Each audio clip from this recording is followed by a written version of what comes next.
I actually have a lot of questions about running back, if we can shift to that. So there are people who will tell you, and I don't know that I believe him, but it's an interesting thought, that one of the reasons Corbin went pro was because he thought that the staff was going to force feed Toafili this coming year. That may be a crazy conspiracy theory. If there's any truth to that, I've heard it too, man. I mean, I heard it too, and I gave pushback on it, and the guy said, "Look, that's not what I'm saying should be the case. This is what I'm saying was the perceived idea as to the situation from that camp." Right. Yeah.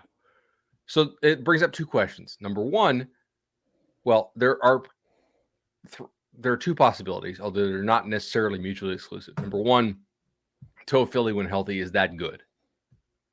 Number two, Toafili is a guy that this staff hyped to important people, and they need to feature him to show some signs of progress from the players they actually signed and recruited.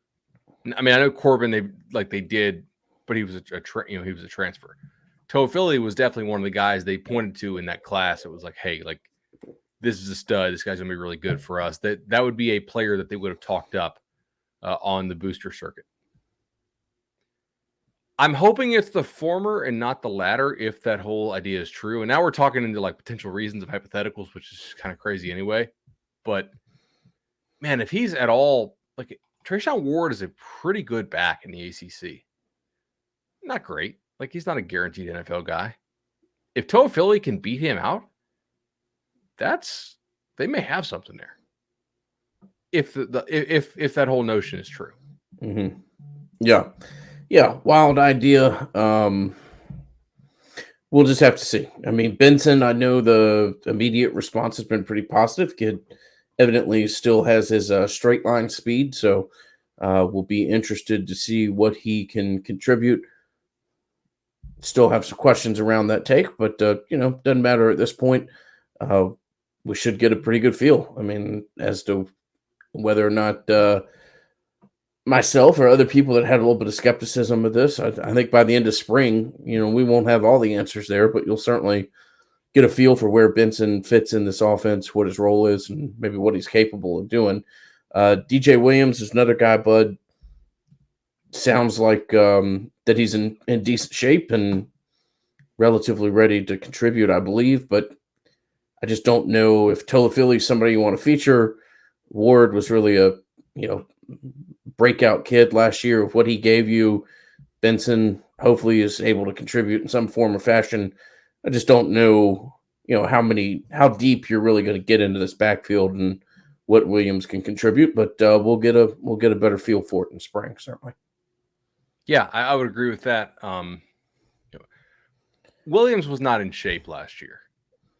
At this point, this looks like a bad take, a portal miss. Now, they've had a lot of success in the portal, and I don't want to gloss that over. Like, overall, they are definitely net positive in the transfer portal, but not all of them. And so far, he looks like a bad take.